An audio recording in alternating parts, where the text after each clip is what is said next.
I know. Sometime after 1750, there was a little girl deep into the jungles in a place now called Sierra Leone, West Africa. The village now called Siniangola. Uh, Someone took her from this village. She probably just went through her rites because she was between 12 and 15, we believe. We don't know her name. She was brought to the west coast of Africa, uh, brought to the ocean side, placed on a ship, and brought here, either South Carolina or Savannah. She was either raped on the ship or raped shortly after she got here because we know she had a daughter. We know the daughter's name. The daughter's name is Catherine. So that made Catherine half white. Then Catherine had a son for the plantation owner's son, Edward Delegal, and she named her son Mustafa Delegal. He later changed his name to Shaw. His English first name would be Stafford. Anyhow, Mustafa Delegal Shaw fought in the Union Army. He came home, asked his grandfather for land. They refused to let him have any. So his father sold him a place called Nephew Hammock for $1. He took his mother, Catherine, took his wife, Taba, and raised his children on that land. One of his children, Amelia Dawley, Amelia Shaw Dawley, is my grandmother. Amelia Shaw Dawley had one daughter, Mary Moran, my mother. Mary Moran had 13 Moran. children. I was born September 24th, 1921. And I was my mother's only child.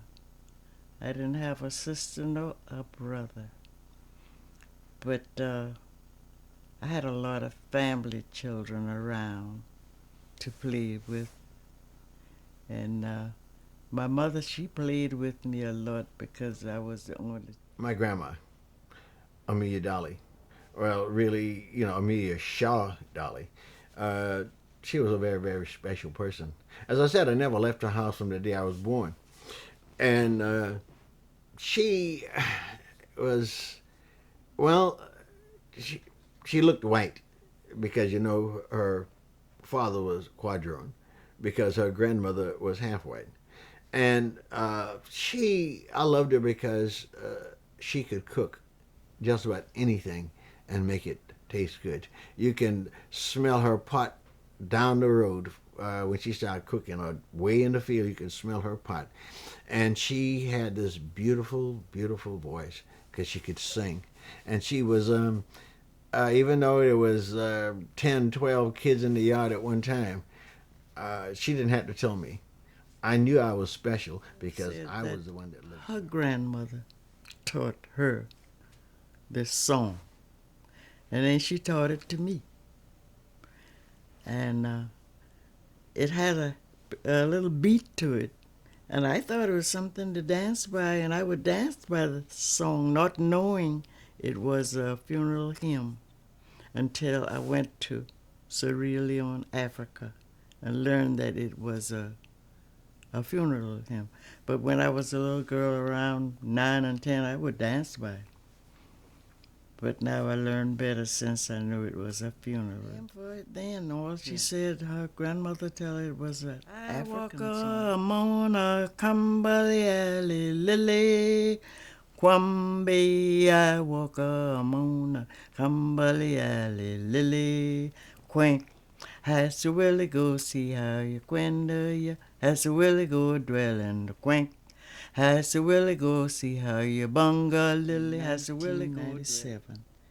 Then I realized the song was important because that little 5-line song took me to Africa, Sierra Leone, Africa. I thought it was something to dance by because I danced a little girl dance song that her grandmother taught her. And so I just called her my sister. My little granddaughter sing our song. This Bandu, she knew her grandmother taught her the same song.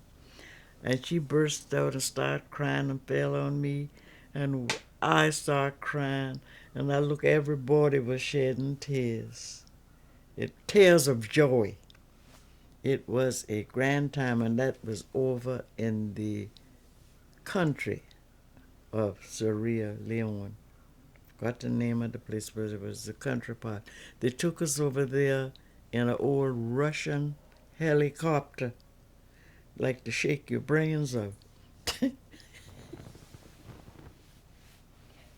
Oh, Lord, and when we got over there, it was about 500 head of people meeting us at that helicopter. And they took us, or it was three of us, the president, and in a hammock. Each one of us sit in a hammock, and I was in the middle, my nephew in the back, and this head man in front. And they were saying things to me, and I couldn't know what they were saying. They said, "Huddy, huddy, buddy," and I said, I don't know what they were saying. But anyway, it was a load of people there greeting us when we got in that country, off that Russian quest for land. I don't know what your idea of freedom is, but freedom in these enslaved people from West Africa was a great part of their freedom was land. So the fight for our land didn't start in 1942, but it started in about 1863 when General Sherman was marching from Atlanta to Savannah. And to make a long story short, he issued Field Order 15, therefore giving every outlying island from the southern tip of North Carolina to the northern tip of Florida, with South Carolina and Georgia in between. These islands were given to and plows and seeds, and they began to really flourish. But Abraham Lincoln got assassinated. President Johnson took over, and he was forced into rescinding Field Order 15 by the powers that were at that time. So therefore, they began to force us into... What happened was that my people then lived on this 2,687 acres of land, was owned by the Harris family, mainly Margaret Harris. And Margaret Harris, being gypped by the white overseers, employed Robert Delegal, who was born on the Harris plantation, she asked him to take over overseeing the land and overseeing her, who she was old, and her invalid son. And he agreed to, and so she made an agreement with him, and she made a last will and testament, Margaret Harris did, and that he would help her son and herself, and in turn he would be able to sell portions of the land. And Robert Delegal sold the 2,687 acres to 75 families who were already living on the land. He sold it to these 75 families. Now they began this freedom process tied to economics and tied to their skills. They began to flourish again. And from that time of Margaret Harris's last will and testament until 1942, these people on this peninsula, or you can call it an island, 1942. Really? And so the merchant ships that was sailing out of Jacksonville, Brunswick, and Charleston, going to England, were being destroyed by the German U-boats. And the American government felt they needed a place in which they can combat these German U-boats with their airplanes. So, as the story was told, that our county fathers, along with some others, convinced the federal government to take our land to use as this air base, even though there was thousands of acres of uninhabited land surrounding us. There was their way to destroy our culture and destroy these people who were so successful.